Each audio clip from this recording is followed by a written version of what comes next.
I'd like to call to order the Hatfield Township Board of Commissioners regular meeting for May 26th, 2021. Roll call. President Zipfel. Here. Vice President Rogers. Here. Commissioner Andrus. Here. Commissioner Lees. Commissioner Zimmerman. Here. I'd like to ask Commissioner Zimmerman to lead us in the Pledge of Allegiance this evening.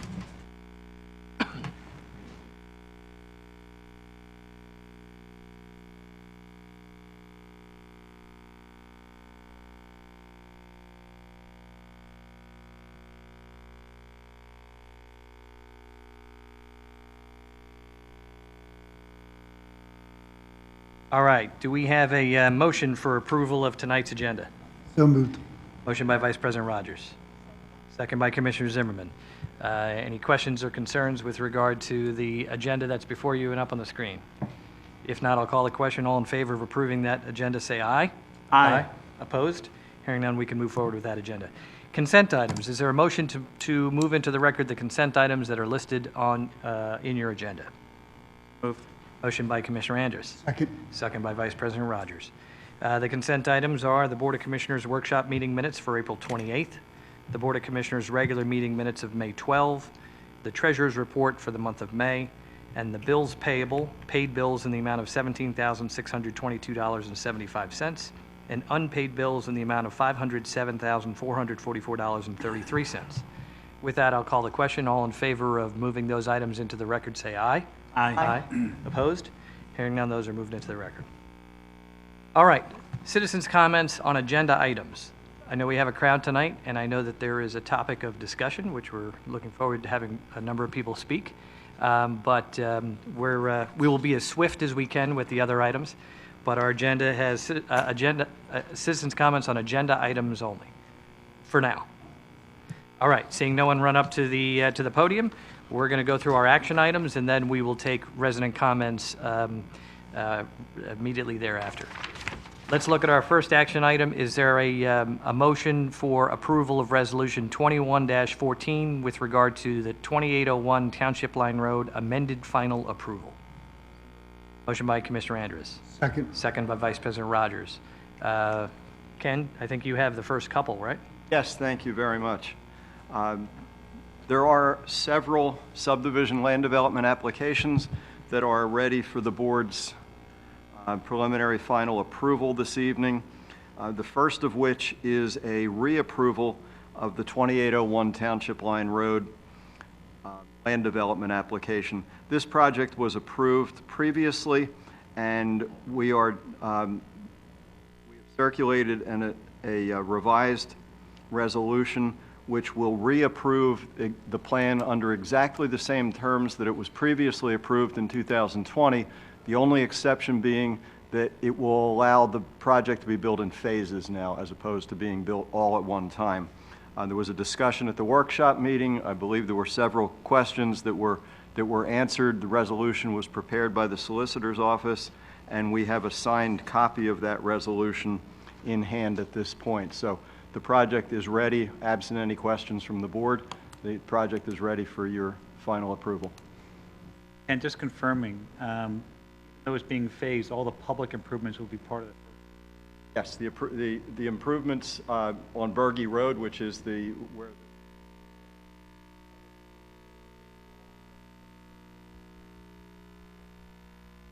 All right. Any other questions, comments from commissioners, consultants, residents? Any questions or comments?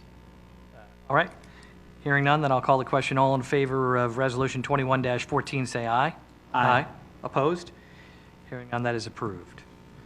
Next, Resolution 21-15. Is there a motion for approval with regard to the Habitat for Humanity subdivision at 2714 Cowpath Road?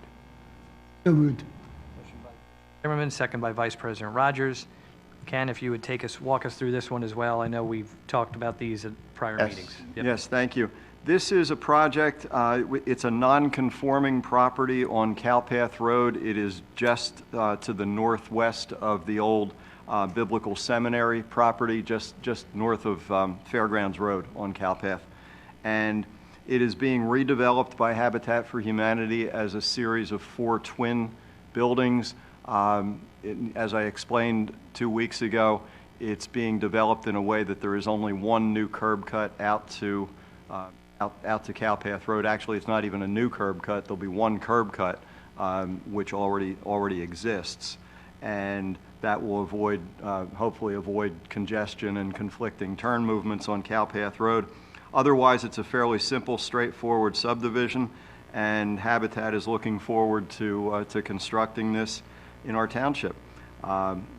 The resolution was prepared by the solicitor's office. It was signed by representatives for Habitat for Humanity, and it is in a form suitable for approval by the board this evening. So for those of you who might not be regular attendees of meetings, just so you know what the process is, tonight is action items, and at our last meeting, or maybe even subsequent meetings, we've discussed these properties and asked the questions of the applicants and whatnot. And so you're permitted, I'm going to ask if there's any questions or comments from the commissioners, and residents, of course, are also permitted to ask questions of our consultants or even the applicant if they are here. And so I just want you to know what the process is, so that this is something that we've discussed at least at one previous, if not multiple meetings. So having said that, commissioners, any questions or comments? Did I ask whether it's the homeowners association involved with this because of the common property? There will be a homeowners association because there is common parking area, common access, and common stormwater. That other building in the back of the property, is that also going to be removed, or is that going to be retained, or?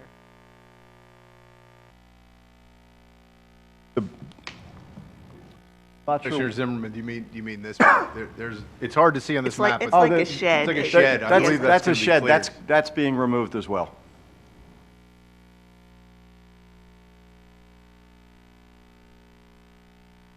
All right, any other questions or comments? Residents, any questions or comments? All right, if not, then I will call the question. All in favor of Resolution 21-15, say aye. Aye. Opposed? Hearing none, that is approved. Next, action item number 3, Resolution 21-16. Is there a motion for approval with regard to the Hamlin subdivision at 1337 Park Avenue? So moved. Motion by Vice President Rogers, Second. second by Commissioner Zimmerman. And I know you're up to bat for a few I'll of keep these. going. Yep. Till you tell me to stop. This is a minor subdivision of a property on Park Avenue, right off of Orvilla Road. It is a property that is just under 40,000 square feet in area. It's being subdivided into 2 lots. There was some minor relief necessary, and that was granted by the zoning hearing board. It is a minor subdivision because it's 1 lot being subdivided into 2, so it's a minor subdivision, sort of a less rigorous review. However, it has been reviewed for all of the typical stormwater, landscaping, dimensional requirements.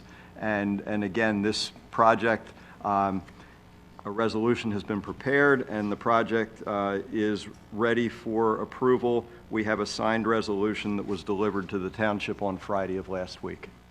All right, questions or comments, anyone?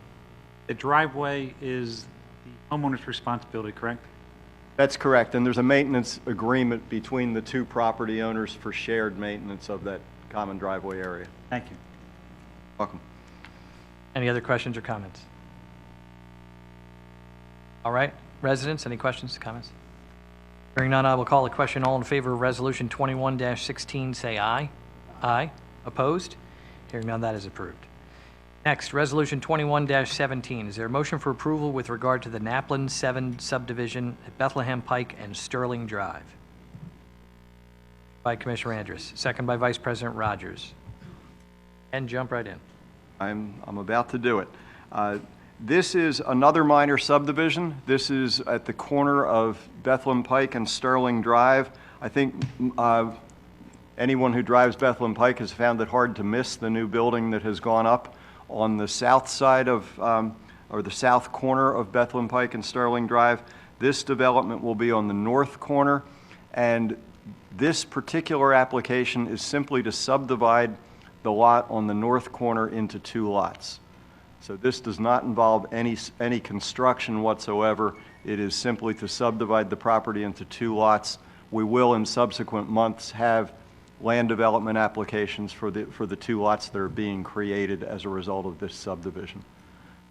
And once again, the resolution was prepared by Mr. Iannozzi's office. It's been signed by Alan Knappen, the CEO of Knappen Incorporated, and it is ready to go and ready for the board's approval.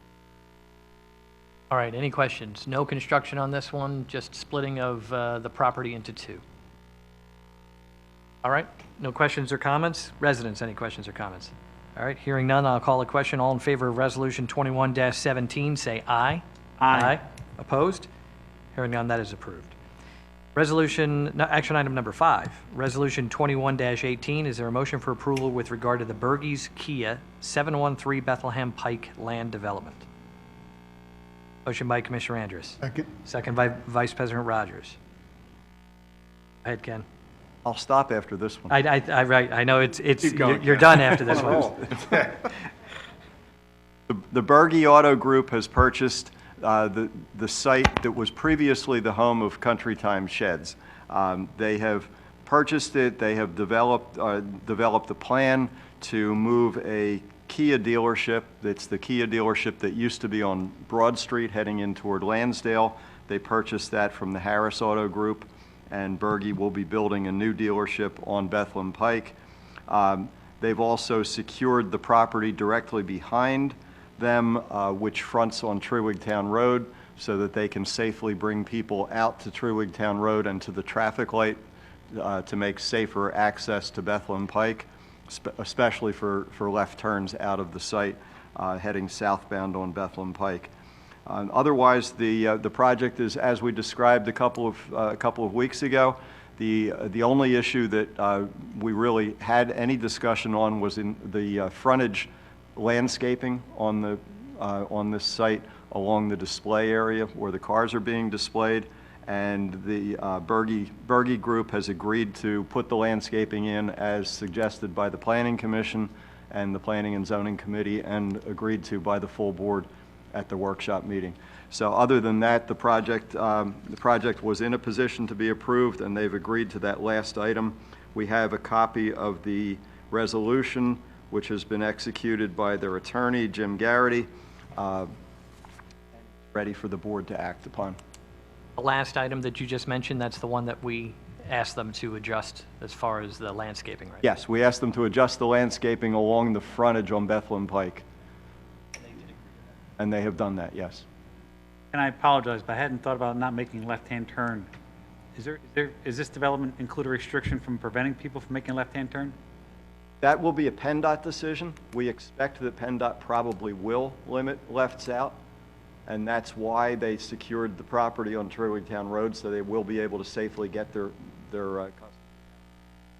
But the movement out of the site is really a PennDOT decision.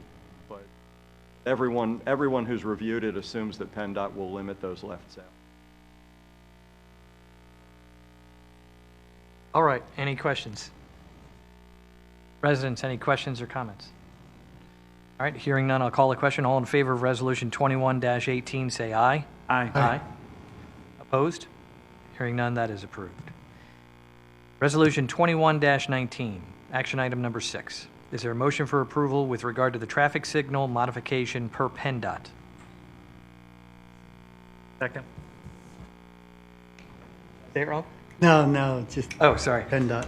Okay, so motion by Vice President Rogers, second by Commissioner Andrus.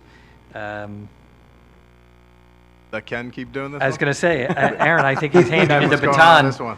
I think Ken's he taking is. a break. He's passing it to me. I'll try not to drop it. It's all yours, Aaron. Commissioners, housekeeping item here. We discussed it at length a few weeks ago. Prior to this resolution, PennDOT required every municipality in Pennsylvania to have a resolution when any even minor modifications were made to a traffic signal, even moving the signal location 7 inches over because continual accidents were occurring. PennDOT decided to change its policy and allow municipalities to make these minor modifications without going through a public process, without having a resolution by elected officials, in order to make things more efficient, which is fun to hear and exciting that PennDOT's making this shift. Like I said 2 weeks ago, anything significant, though, we will still discuss at a public meeting, and anything significant as far as timing sequences or new signals will still need to be approved by a governing body. So this allows us to move a little quicker in the field on minor changes. Major changes still come back into the public process. Questions or comments? Residents, anything? Hearing none, I'll call the question. All in favor of Resolution 21-19, say aye. Aye. Opposed? Hearing none, that is approved. Resolution 21-20, is there a motion for approval with regard to the grant opportunity for Clemens Park redevelopment? Vice President Rogers made the motion. Commissioner Zimmerman made the second. Aaron, I know that you have this one, and I know we're all waiting with bated breath to hear this one. Sure. Thanks, Mr. President. A lot of pressure now. Similar conversation that we had last month. Pretty much the same conversation. So last month, the board approved the resolution allowing staff to apply for $300,000 from DCNR, which is Pennsylvania Department of Community and Natural Resources, to help us redevelop and expand and improve Clemens Park, which was submitted. We haven't heard back. We've heard some good feedback. We think we have a very strong application.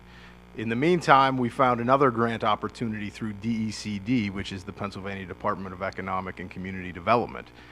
So we are applying for essentially the same thing that we talked about, and I know there's some different faces in the room, so I thought it made sense to at least talk about the specifics of what we're applying for Clemens Park. So a few years ago, we received a grant to go through a master plan process with Clemens Park, which included a lot of the neighbors in the area, the commissioners, Parks Board, and other stakeholders. And what was determined was some of the improvements that we would like to see out there, and this committee dictated what was the need of the community was a significant playground area, which I'm highlighting on the screen in the middle, public bathrooms, which we don't have, but we do at School Road Park, another potential field, more parking, more walkability and trail access.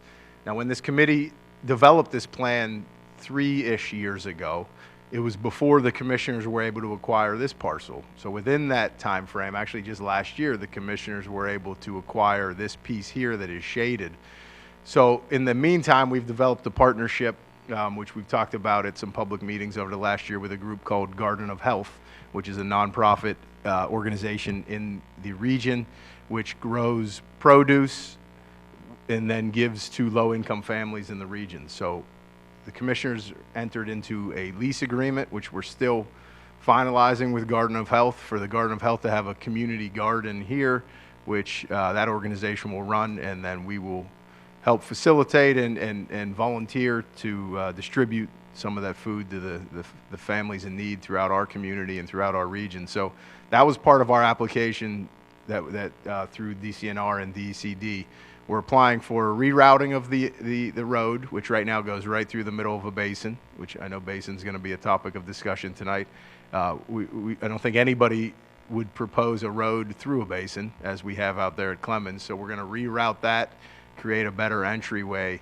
We're applying for a patio and a shed for the Garden of Health. We're partnering with them on the application.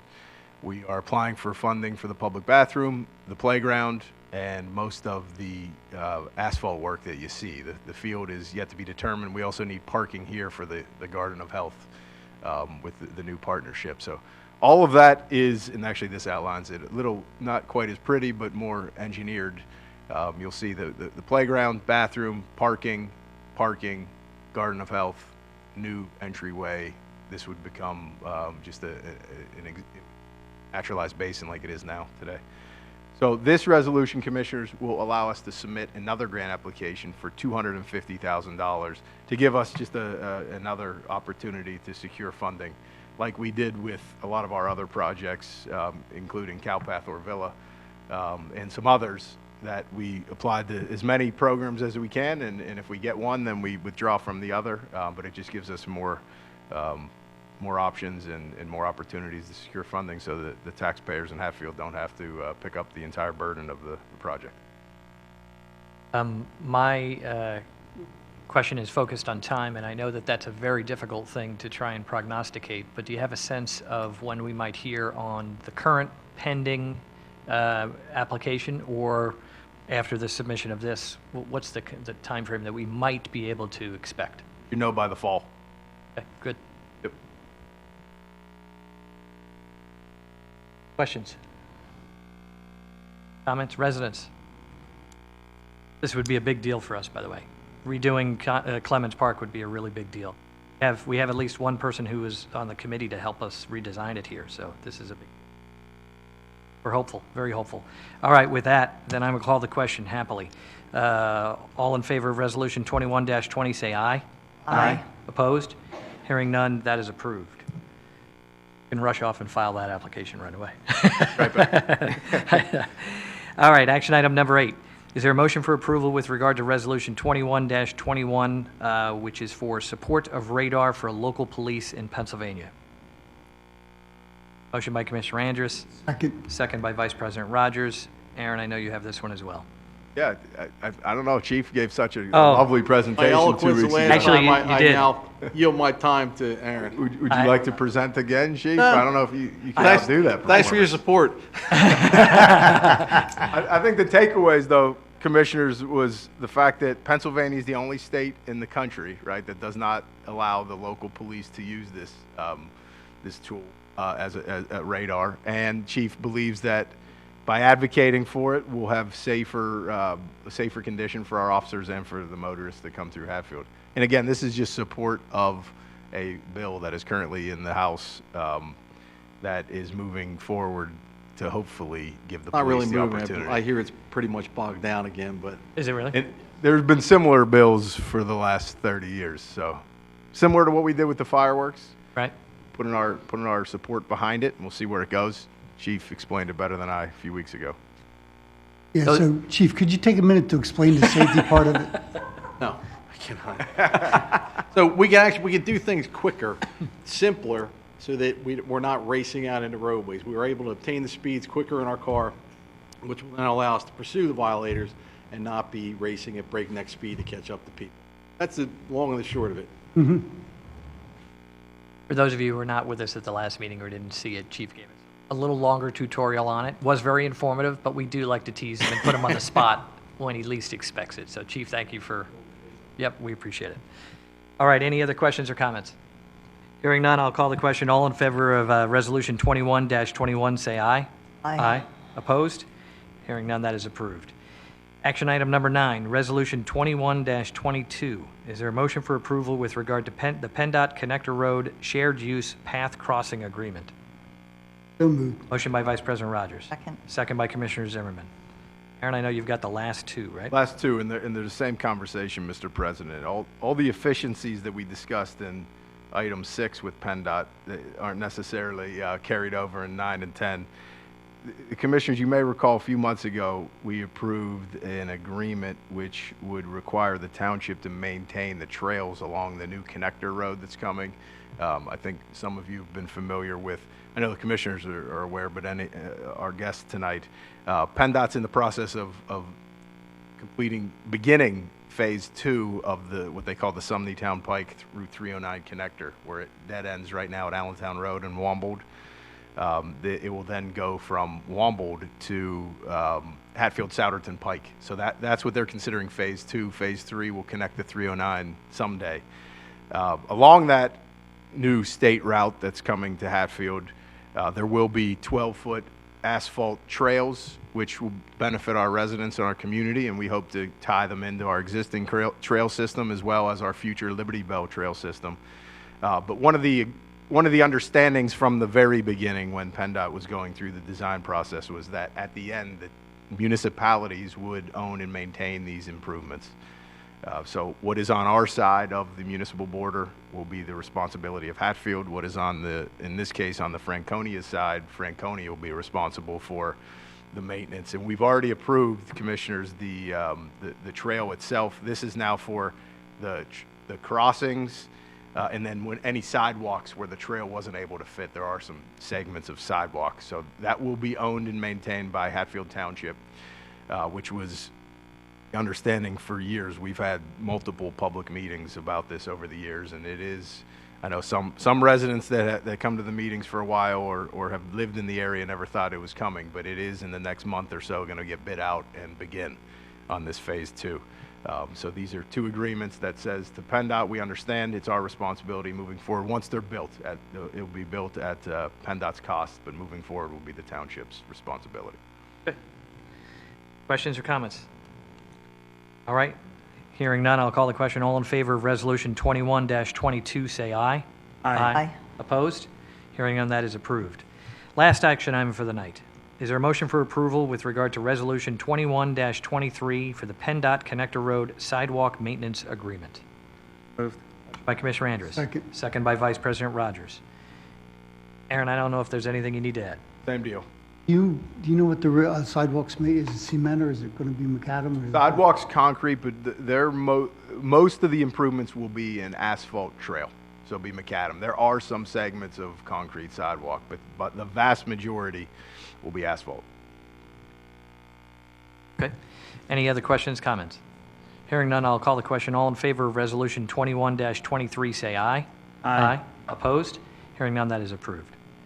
All right, we have citizens' comments, and that is our last item for the night. We know that there are a number of people who would like to speak this evening about a particular basin. We encourage you to do so. We're happy that people come out. We're always happy when people come out. I'm sure you've noticed, Commissioner Lees is not with us this evening. I did speak with him because I know that this is something that he is primarily involved in, and so he was wanted to asked me to pass on that anyone who is interested in speaking to him privately, or even at another meeting publicly, he's happy to do that so he can explain his decision making.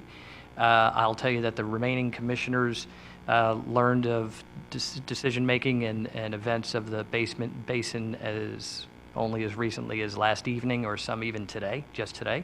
So I would tell you that Commissioner Lees is definitely a source of information if you're looking to utilize him in that regard, and we encourage you to reach out for him personally, or he said he will address this publicly at another meeting. He is out on business. It has nothing to do with this issue. I learned that he was not going to be here before I even learned that this issue arose. And so we're happy to field as much information as you want to share with us. We will share it with him as well. So I certainly open up the floor, and we'll do the best we can to field questions or comments as best we can. So with that, floor is the resident's, floor is yours.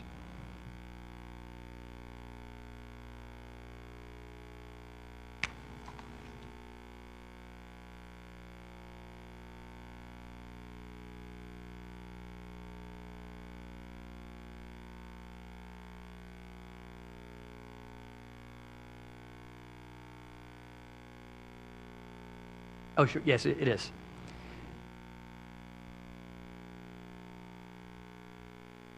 Haven't been here a while. My name is Cindy Bourgeois, and I live on Quincy Court in Ward 1. And I'm not sick, but it's a very bad allergy season, so I'll try to get through this. First, I have several things, but the first thing is, actually it's 2 things, but they're related.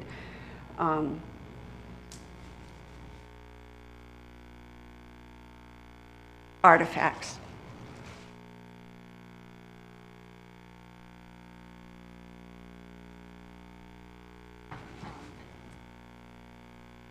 I know that we're going to have a speaker next month about Juneteenth, and I think that's a great idea.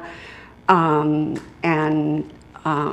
had talked with Tom Ziffel, I don't know, it was about 6 weeks ago, and we were kind of thinking along the same lines in regards to commemorating Juneteenth, and I think it's an important thing to do. I look at history, and there were two wars that we fought here. The first was, of course, the War of Independence, and we freed ourselves from the tyranny of the king. And then the second war that we fought on our shores, or in our land, was, of course, a civil war. And after that, well, actually not after that, but we had made a decision that it would be a good idea to end the enslavement of people that were brought here against their will to build our country, and in fact, our White House in Washington, D.C. So I became aware of a historian from Harvard, and her name is Annette Gordon Reed, and she grew up in Texas, and she is a very measured, mature individual, and she wrote a little book on Juneteenth, and a lot of it is about the history of Texas, early American Texas, and then there's a lot of anecdotes about, her own childhood, and she, came from a middle-class family. My experience as a kid in the South, when I spent summers there, my grandparents had a sugarcane farm, and our ancestors had enslaved people that worked those 100 acres. I don't know how many.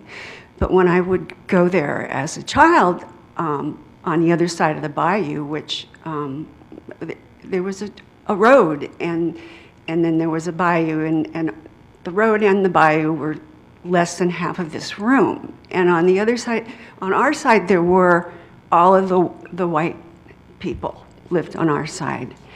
And on the other side of the bayou, there were shacks, and there were black families that lived there in very poor conditions. And I was a kid, but, children know, sometimes they can't verbalize it, but they know unfairness when they see it. They know who has more and who has less, whether it's them or the other or whatever. So at a very young age, I realized that I had certain opportunities and privileges that these other kids on the other side of the bayou didn't have. So that was kind of my first realization of that part of life. But anyway, I'd like to give, I already gave the chief the book. I don't know if you got it.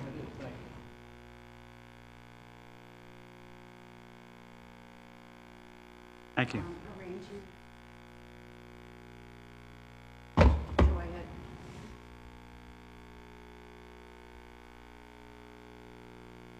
Thank you. Not only is this very thoughtful, but we don't get a lot of gifts as commissioners. We appreciate it. Small but lovely book, but it's a series of essays, and you don't want to sit down and read all of them in one reading. So this is the related thing.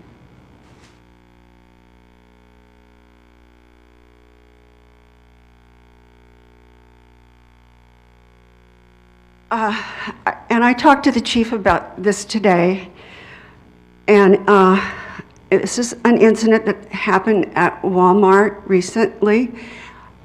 And I know that Walmart is not our police jurisdiction, but this was a group of Hatfield individuals. And I have another artifact. Essentially, what happened was there was someone who, to me, looked like a kid there. And his picture was put on social media. And then there were 121 comments from Hatfield people. And some of the comments just seemed fine to me, and some of them didn't seem fine, because there were words that were racial triggers that were part of that conversation. And this group, this is the page, Hatfield, PA. And having read this conversation, it made me kind of cringe. And there was a mention of a gun that someone would like to buy, and there was also a mention about someone who would beat the blank out of a kid like this, and there were various mothers who felt very threatened because it was said that this individual young person was following their girls around Walmart, and there, if the police were not called.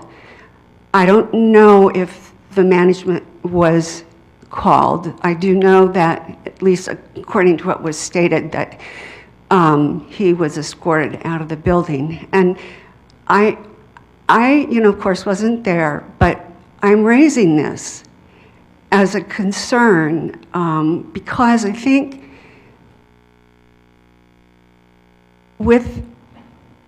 if we're to continue to become the people that I know we all want to be in this community, that we need to be more careful about this issue. And I want a peaceful community. I don't want to wake up one morning and realize that there's been something tragic that has happened here in my town. So I think it's good to be aware, and we don't have very many black people here. If Brian and I were moving here today, at the age that we moved here, when was it, 25 years ago, we couldn't afford to live here. And I would like to see this community be more welcoming to various levels of income, and more welcoming particularly to blacks. And I don't know how to get there. I really don't. I think we have to put more thought into affordable housing for people that are of middle income. That's dignified housing. I'm really delighted about Habitat for Humanity. I think that's really great. But anyway, enough said about that. I'm going to give you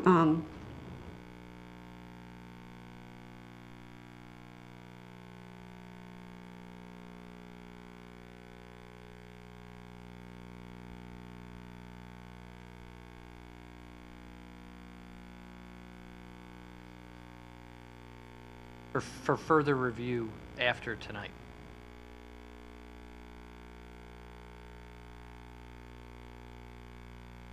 I'm not doing this to condemn anybody for their comments. I just think it's something that would be useful for discussion. And I'm sorry, I didn't bring enough. I thought I did. Cindy, I can make copies for you and make sure everybody gets one. That's fine. Okay. Yeah. All right. Good. All right. So that's that. I'm sorry this is taking a while, but Is this a good moment for Aaron to further publicize what our next meeting is about?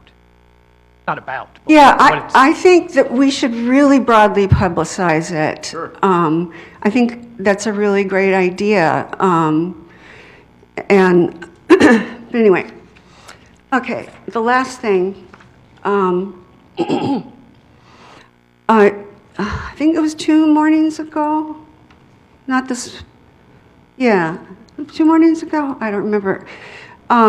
I got a very early morning text from a neighbor of mine, and she was very upset and angry and she said, look out your window. And so I dragged myself out of bed, and the basin, the Frick Basin directly behind our house, had been mowed, and I was really surprised because I had just talked with Aaron.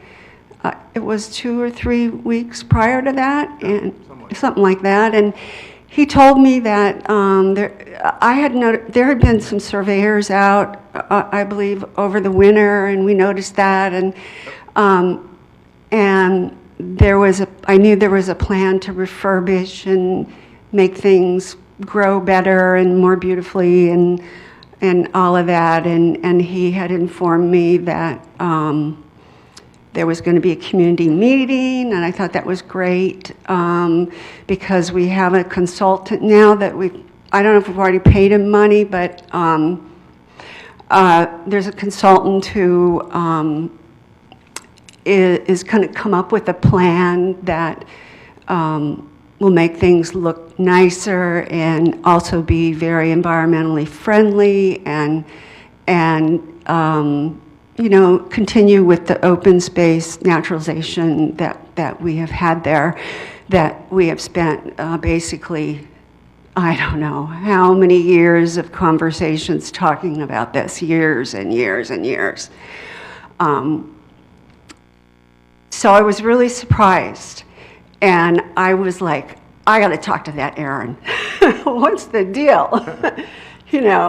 And I come to find out, well, Aaron was off that day, and I tried to call a bunch of other people, couldn't reach anybody. Finally called the chief. I thought maybe he would know something. He didn't know anything.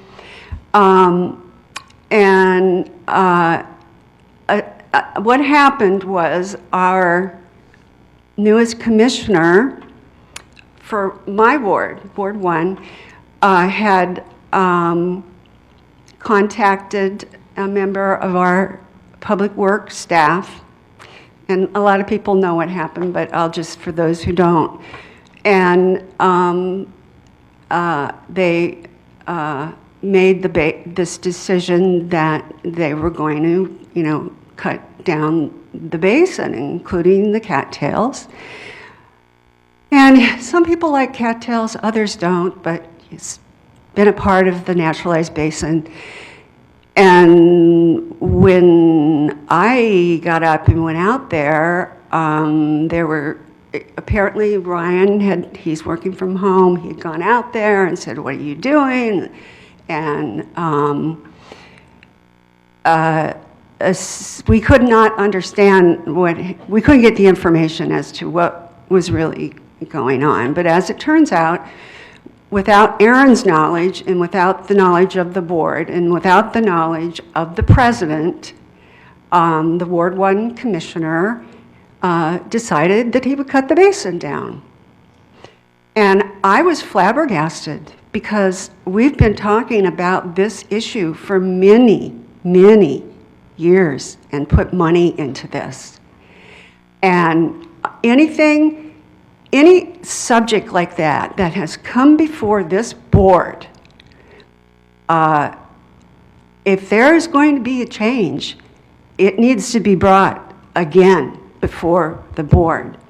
To do otherwise and to destroy part of our naturalization in that basin it's not being a team player, it's not anything that should be allowed, in my view. And I did some research on this with the Commonwealth of Pennsylvania, and they published guidelines for commissioners to follow.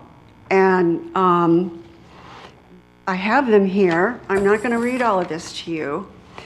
But essentially, our Commonwealth says if you are a first-class township, you will have a manager. It is the manager's job to supervise all the staff and to direct the staff. And it is the commissioner's job to listen to voters, to pass resolutions, to keep people informed, et cetera, but it is not an allowed activity, according to the Commonwealth of Pennsylvania, for a commissioner to go behind the back of the board and to go behind the back of the manager and decide that he's going to make something physical to alter the township property.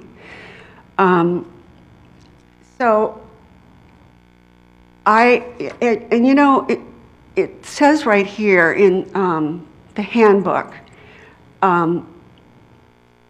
when a township has a manager or administrator, there should be a definite separation of powers and responsibilities between the governing board and the administrator.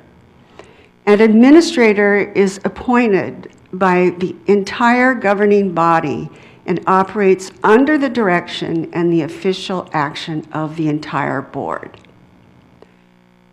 Board members must not bypass the administrator and give orders directly to department heads. My understanding is that there was conversation between our manager and this commissioner in regards to this. And so it was surprising that he did this. I hope it doesn't happen again, because we say that we have a democracy in our town and our state and in our country. And what happened demonstrates that is kind of on shaky grounds. And I would hate to have something like this happen again. So I'm going to ask you, President Zipfel, you don't have to respond to me, but I think that the Ward 1 Commissioner needs to be reassigned, because I think that the Planning Commission is an extremely important, has an extremely important mission. And there should not be an independent player that heads that committee. And also the employee who is he's been here a very long time. He knows exactly who his boss is, who he reports to. He understands that that was an inappropriate ask on the part of the commissioner. And I think that perhaps our manager needs to lay down the law that this can't happen again. And I would ask that he be disciplined. And it's an ask, I'm not demanding, but I think that when you violate your elected role as a public servant, that there should be a consequence. There should be accountability. So, thank you for listening. I appreciate it. Thank you on all three of those points, and all three of them we will take those to heart for sure. We definitely will. Clarification in that Commissioner Lees is not on the Planning Commission. No, you know what, I think Public Works was, yeah, no, and I think I made the same mistake, the wrong term of art with regard to his committee assignment. Commissioners, if you don't mind, I'd like to elaborate on a point that Cindy made, because I think it's important just so the community's aware of some of our plans here moving forward. And we haven't talked about it publicly in a few months. We talked about it during the budget process. And the commissioners know that, you know, like Cindy said, I think it's been 8 years now since we naturalized the first 3 basins. So we've had countless meetings and interactions, hundreds of conversations. But one of the goals coming into this year was to, like Cindy said, to hire a consultant And we have what many would consider one of the best in the field. He's an environmental engineer, former president of the Wissahickon watershed. He works in the area, he actually helped us with our stepping stones in our Fricks Trail. He knows what he's doing, and we recognize that we did this for the first time. We're doing what we need to through our requirements to meet our stormwater MS4 requirements, which I won't get too deep into that. But there are requirements municipalities have through DEP to manage stormwater in a certain way. So we did receive a grant to naturalize the basins. We recognize that they could be improved. We also recognize that every resident that lives along these basins has a different opinion on what would be an ideal way to maintain these basins. And I've been in enough conversations with the residents to know that it's pretty complicated. I respect everyone's opinion, but I think it was time to bring in a consultant who's going to go through a very public process. And he's actually, he's dug test pits, he's done soil samples, he's done a lot of the behind the scenes work throughout the winter. And he's getting closer to having these neighborhood meetings, which will invite the ward commissioner and all of the residents from the area. And he's going to present what he thinks is an ideal way to maintain these basins and improve these basins. And it's not just based on science, though. We understand that there's some art to this, and we're going to ask for resident feedback, and we're going to try to find a spot that we can all live with, because the 8 years of dealing with this has taken my last few hairs and put them on the floor, and they're not coming back. And Cindy's been here many times, and we don't need to go through it again. I think our goal is let's get it done right. And what we'd like to ultimately do from the neighborhood meetings is then bring this plan to the commissioners to approve. And this will be our official maintenance plan. This will be our official improvement plan to these basins. And then we'll pursue some grant funds to help improve them. So we're getting there. I wish we were there before today, because I think what happened this week would have been avoided. But unfortunately, we're going at his pace, and he has other customers. But it's going to be done right. And I think everybody's going to walk away feeling pretty good about it, better than we did 8 years ago when we went through it initially. So I'm glad we're getting there. And hopefully the next time we talk about this, it will be with possibly him here, and we'll go over the plan together as a group. You want to go back up, Cindy, just so they can hear you? Yeah, absolutely. Definitive plan. It's going to be a definitive plan. Definitive plan. And it's going to be better than what we have now. Right. I am in favor of that. The thing that is really disconcerting to me is the feedback I got from the staff and the board that the commissioner feels that what he did was appropriate in exercising his role. And I think that if he is of that opinion, that that he needs education. And I don't understand how he could get there. And he's not a monarch. We don't, it's not a serfdom. He's, this can't happen again. And I'm sorry I got the committee wrong, but I think public works planning, the things that we do physically in this town are very, very important, and they have to be done in very deliberative ways. Right. That's our role as commissioners. Ed, you have your hand up. You can just go up. You don't have to raise your hand. Oh. I'll wait till you're done, Sergeant. Edward Tarter, Downing Drive. I've lived on Downing Drive since the inception of that development in 1986. 2013, that basin was going to change from what it was originally a detention basin and retention basin to a naturalized basin. What year did you say, Sergeant? 2013. 13, correct. Yep. Prior to that, for almost 20 years, I was maintaining one basin behind my house with my expense, my mowers, my gas. The township cost nothing for it. It was used for multiple purposes, not only as a retention basin, but athletic field, recreational field, kite flying. Everybody got to use it when it wasn't raining. So it's a multi-purpose and a good, safe function for the kids to get off the streets. 2013, he came along with the naturalization. I have a petition here that was signed by 49 residents of Downing, Independence, Quincy Court at that time, wanting to maintain it as it was. That didn't happen. The township decided to go naturalization. It wasn't things that we were happy with. We felt it was going to be a health and safety change that shouldn't have been done. But we went with the program. We decided we had to go with it. In the interim, it was decided it was supposed to be cut once to twice a year.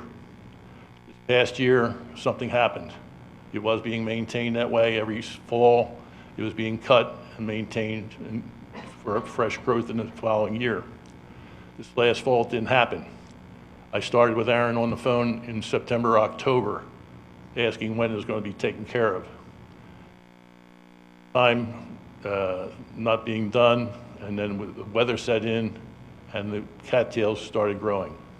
Cattails were backing the water up into the retention basin, and it was causing water to dam up behind my home on the rocks right where the storm sewer empties. The township said they were getting an independent contractor to come in to remove the cattails to facilitate the water to flow.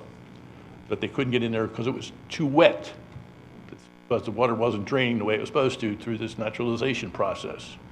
They, instead of having a straight path for the water, they zigzagged it. Mother Nature said, no, I want to go straight, and then the cattails grew, and it blocked the water flow, trash, debris, and everything came up along as a result. Well, this was back in October. November came along and nothing got done. We had the storm a few months ago, as you recall, that caused a lot of streams to be routed, literally. The Frick Trail, the stream down there where you have the blocks going across to the Frick Church. That stream, these rocks covered all those stones. The township went down there and cleared those stones out of there to make that trail what it should be and rerouted the stream. Well, that same storm rerouted all the rocks behind my home where the storm sewer opens for the majority of the Lexington Commons complex. Just about all the water drains out right behind my home. It also discharged rocks down there the size of bowling balls, pushing them to the other end of this drainage area where the stones are right where it comes out. This caused a 1.5-foot deep puddle, about a car and a half garage size. And it's laid there stagnant for weeks and months. It had never had stagnant water down there. Now, I went back to Aaron and said, we got to do something about this. It's a health hazard. And the cattails that had grown had died off. And I said, you can see where the rocks are in the trough where the cattails were. Now's the time to get those rocks out of there and back where they belong so there's not a dam blocking the water and causing the puddle. That didn't happen. The cattails grew up, it got very heavy, very heavy. You couldn't even see the trough anymore. As a result, the water stagnated in there. And again, up until 2 days ago when we had this drought for the last 14 days, there was always 1.5 feet of water there.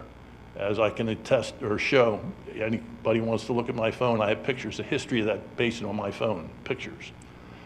That water was stagnating, sitting there, not draining. It needed to be moved. I contacted Aaron again on it. He said he would get the township out there. The township came out, took a look at it, and nothing happened. As a result, I waited patiently another week or two, and nothing was done. I contacted Commissioner Lee about the situation because I'd gone through channels with Aaron and Public Works or whoever I could talk to get this opened up. I still didn't like the fact that we had cattails and the grass growing, but they were there, and they hadn't been cut like they were supposed to be, as originally agreed when they put it in naturalized basin. So now I'm facing a safety and health hazard for myself, my neighbors, and my grandchildren. Mosquitoes, whatever else is in that water growing, I didn't want it there anymore. So I contacted Commissioner Lees about it. He talked to John, who I had already talked to, John Wolf, the Public Works Director. I talked to him when he came out to look at it as well, explaining the hazards there. They came out as a result, dug up about 30 feet of the cattails just so they wouldn't be able to, so they could find the stones that were in the trough there to move those stones so that they were blocking the water from draining out behind the house. They then, where the gully had been washed out, put stone back in there. We had a significant storm today. That water came out of there really heavy. It flooded that whole thing. It covered all the stones they put in. I have a picture on my phone 45 minutes or so later where most of that water had drained out. They did a very efficient and good job of maintaining that. So I want to thank them, Aaron, John Wolf, Commissioner Lee, for responding to a health issue that needed to be addressed because of the stagnant water that was there from a storm. But also the grass that was to be cut was supposed to be cut anyhow. It's supposed to be cut twice a year according to the agreement. It was signed or implemented in 2013 when it went naturalized. The basin was supposed to be cut twice a year. While I don't like not having the nice appearance that it has, I'm living with it. So I'm in total objection to this statement that the township did something wrong down there, and that Commissioner Lee substituted his authority for everybody else's. He went along with what was already discussed. John Wolf was aware of it, Aaron was aware of it, maybe all the commissioners weren't as a result, I don't know. But he came out and personally looked at it, saw what was needed, and took action as requested by a resident. I have other residents that are bored of that property that also feel the same way I do, but we're unfortunately not able to be here tonight.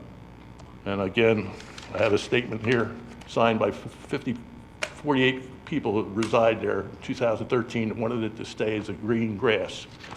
I read the poster that's there about naturalization versus detention basins. They have a big thing there that says what the advantages are. They say grass is not good because it washes out, it doesn't have deep rooting system. I have a letter here from Aaron back in 2014, when they were doing the basin over, that the soil wasn't deep enough for them to allow it to put in deep-rooted plants as a naturalized basin is supposed to have. So thus the grass is shallow because it's shallow turf back there. You can't plant deep plants back there because it's not deep enough. So what is back there is doing a decent job as far as it's not grass, but it's not eroding. Bottom line here is township's been on top of this. There's nothing wrong with what's going on. The residents have submitted to not having what they would like, but dealing with it. When in fact, the basin that was there before was an asset to the township. It still filtered the water to grass. It didn't erode. I know personally from 20 years of cutting that grass on my own little riding mower that it didn't erode and it was doing the job and it was absorbing the moisture. Since it's been changed, there's puddles out there, wet spots, stagnant, where it wasn't graded properly, and other kinds of weeds are growing, and there's silt and other things there. So in essence, the naturalization is causing more problems for the local neighborhood than it is changed. We're now getting all the debris that comes out of the storm sewer in the cattails, bottles, plates, cigarettes, condom wrappers, you name it. It comes out of the storm sewer, it ends up in my backyard in the cattails, which is an eyesore and a safety issue to me and my family. So this is another reason why it should be maintained in a better fashion than it has been. The township's crews have been out there periodically, going out there and pulling stuff out of the weeds, but it's still not what it was years ago. And when it was maintained as a lawn, appearance-wise, the placard is out there now saying what's better naturalization versus, it says naturalized basin is much more beautiful. Well, that's in the eyes of the beholder. There's a lot of people that love a nice green grass lawn like you're at the golf course. And this is what the majority of the neighbors signed a petition saying. We understand the residents of Hatfield Township are petitioning the commissioners of Hatfield Township to not adopt the policy of letting the grass grow uncut in and around the water retention basin on Downing Drive. A lack of cutting of the basin could result in health and safety issues, deprive area residents of recreational use, and the beauty that comes from the basin being kept neatly cut. Along this line, we request the basin be cut at least twice a month. This petition was sent into the township back in 2013 when it was originally being done. Wasn't followed up on, but we're living with it. We're dealing with it as best we can. And the last thing I want to say here again is I resent the fact that the implication is that Commissioner Lee was acting on his own and taking the authority on to do something that he didn't have the right to do. He's my commissioner. He's part of the Board of Commissioners. He oversees Public Works Department, which handles that. He oversees Aaron. Aaron knew about it. Public Works Department knew about it. Whether every commissioner knew about it, I don't know. But I don't think it's something that needed to be brought up at a general meeting. It's just the same as getting permission to change the tires on a police car. Do you vote on that every time that needs to be done? No. The chief has a responsibility to get it done. He does it without your permission. He has a budget. He deals with it. Commissioner Lee, the same thing. Public Works oversees the park or the retention basin. He talked to Aaron. He talked to the Public Works Director. He tried getting an outside contractor. This has been going on for months. Nothing deceitful was done overnight. Ed, you've been good enough over the years to come out and speak with us, and I think hopefully you heard that Aaron has got a consultant that we're looking at so we can get a definitive plan. And when did we engage residents yet? I have a letter saying that when they have or an email saying that when they have a plan together, they're going to invite all the residents to sit down and get together. Yeah. Tonight, we're discussing basically the fact that they were out there cutting the grass. Understood. Which has already been, supposed to have been done twice a year. And the cattails they cut was about 30 feet of it to just facilitate digging the rocks out so they could fix where the puddle was behind my house. So when I say puddle, we call it a pond. Because you could put a car and a half garage on it, and it was 1.5 foot deep. And it was that way for months. You can see the water level, which we never had before. Yeah, my point was that I'd encourage you, all different opinions with regard to the basin, that they be a part of that process. And I suspect that you will be, but I just wanted to make sure that you knew about it. Take full advantage of it as well. Well, I take offense to the comments that Mr. Lee was acting on his own and trying to take over the board and the running of this township. He didn't. It was done with knowledge of the people involved. It should be the township manager, public works director, and he being the committee person in charge of that. Whereas if somebody at the recreational committee in charge, police department, administrative, whatever, you don't consult every time you make a decision about something in your committee. You make day-to-day decisions on your own. If it's a real huge one, then you might bring it before the board. Cutting the grass was not something in my mind that needed to be brought before the whole board for an okay before it was done. It was an everyday activity that he had the right to make the decision on. Thank you. We really appreciate your coming I out. support him, and I thank him and Aaron and John Wolf, the Public Works people, for what they did out there. And also, since we're bringing up people's conduct is not proper, him not doing that, they went out there, Cindy's husband went out there, Ryan, and blocked the person that was cutting the grass. The township employee literally stood in front of him trying to stop him from cutting the grass. I had to go out there to mediate, to let him go, to let the man do his job, because he could get hurt running up behind the machinery when the man didn't even know he was there. He quoted some federal statute about bird sanctuary and couldn't cut the grass. Hey, we appreciate it. Thank you. Just for clarification, the regulations behind naturalization really spurned from the PADEP, is that correct, Aaron? Yeah. Purposes of cleansing the water and that kind of thing. It wasn't a township decision to do it. All right. Regulated by the state. Yes, I understand And the that. township is obligated to abide by what the state asks us to do. Right. So, have to work in concert with them Right. for the purpose of naturalizing the basin to clean. Might be some adverse effects from your perspective, and I get that. But it wasn't a township decision to move forward with it. We had to. I understand that. We didn't legislate it. We were legislated to do it.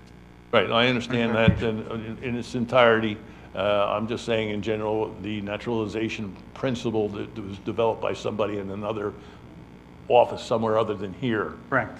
And I said also that I've accepted the fact that I have to look at the grass growing the way it wasn't before, but I can't accept not having it done ever at all and having it causing more harm than good. The naturalization and purification is causing the naturalization, not the naturalization, but the detriment of the neighbors that reside nearby having to put up with the health issues that they shouldn't have to put up with. And just for informational purposes, when it comes out of that basin, it travels another 50 to 100 yards through the woods in a natural environment, not even controlled. So it's being naturalized in the woods as well.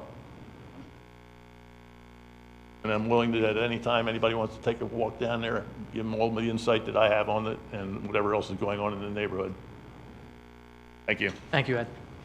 Commissioners, one thing I would like to use this opportunity to promote, if you don't mind, is that we do have, and hopefully the residents have seen some new signage along the Fricks Trail. And I think our Parks Department did a nice job in Public Works. So the goal was if you're dropped from space into the trail, you can navigate throughout the entire trail system. Before you couldn't. Some people thought the Fricks Trail stopped right at the basin, and it was only a little half mile, but it's a 5-mile continuous loop connecting into the borough. So we have some better signage, and we're going to have some more features along there that are more Parks and Rec related. And you want to jump up to the podium, Cindy? There's a gentleman over there that's been, That's all. So I hope everybody is enjoying the trail. We get a lot of good feedback from it, about it. I'll be very brief. My name is Dave Schutz. I'm a resident of Ward 4. It's been alleged that Commissioner Lee improperly bypassed the township management to alter a retention basin and thus may have threatened our designation as a first-class township. My question to the commissioners is, what is the value of that designation, and what do we stand to lose as a township if we were to lose that designation as a result of the recklessness of Commissioner Lee? Thank you. Dave, the first-class township is the structure of government we have here. It's not a designation. You don't lose it. It's how this government was structured 70 years ago. Initially, it was structured as a second-class township. It was being annexed by Lansdale. I think you can read the history of it in the lobby. The commissioners at the time decided to change its structure to a first-class township, and that's how we are, and it's based on population density. It has nothing to do with anything else.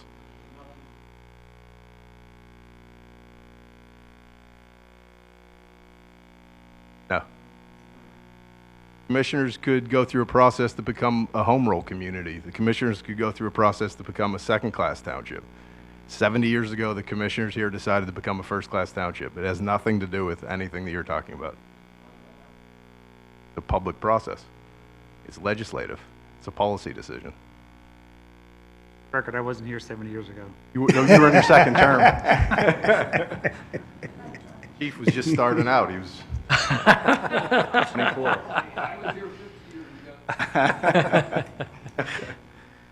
Other questions, comments? Brian?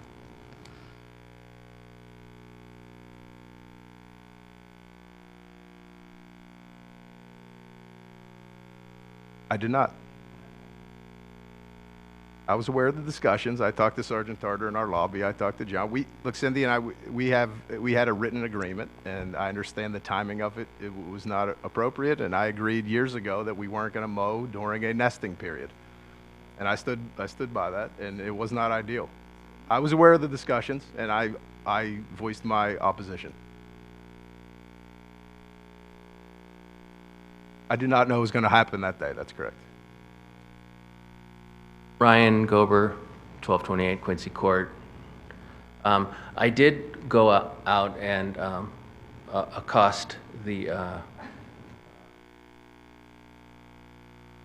Public Works employee and ask him what he was doing because I thought Aaron would have approved this had he would have told us about this had he approved something. So I believe there is a governance problem with a commissioner directing a head of a department to do something like this.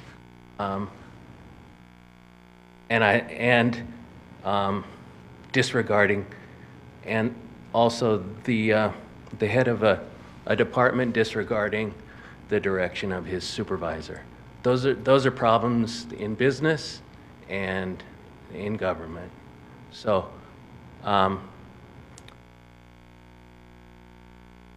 one of the things that we aren't talking about, but Aaron just mentioned, there is, and this isn't obscure, there is a Migratory Bird Act. It's a federal law, and in fact, it's an international treaty that gets renewed from time to time. We don't own the birds that move through our country. They go up to Canada and they go down to Latin America and South America. They go all over the place. We don't own these birds. So our country's entered into a treaty in 1918 because bird feathers on women's hats were of fashion, and a lot of birds were going extinct. So this is not new. People know about this, and it has nothing to do with naturalization.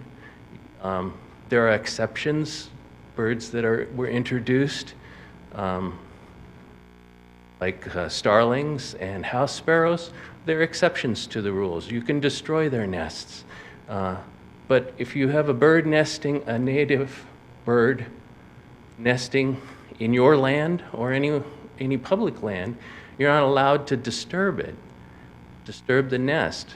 Some bridge workers in Philadelphia got indicted by the federal government maybe, I think it was 3 years ago, when they were doing maintenance on a bridge. Okay, so there's a reason for that, and there's laws. And there's also a state law against disturbing turtles nesting areas. We see turtles nesting in that basin. I have a picture of my dog nosing at one from 2 weeks ago. So, I did talk to the maintenance worker and let him know that, doing this without permits against the law. And I did inform him of that, and I would do it again.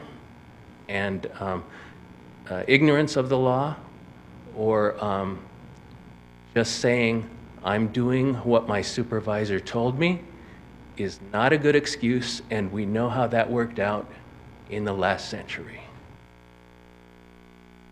Thank you, Ryan. Questions or comments? All right. Thank you, everyone, for coming out. Like I said before, Commissioner Lees said that he would make himself available publicly and privately for further discussion. We appreciate everyone's comments, and we'll take each of them to heart for sure. Unless there's any questions or comments from commissioners, then I'll entertain a motion to adjourn. So moved. Motion by Vice President Rogers, second by Commissioner Andrus. Any questions or comments? Hearing none, I will call a question. All in favor of adjournment, say aye. Aye. Opposed? Hearing none, thank you for coming out, everyone.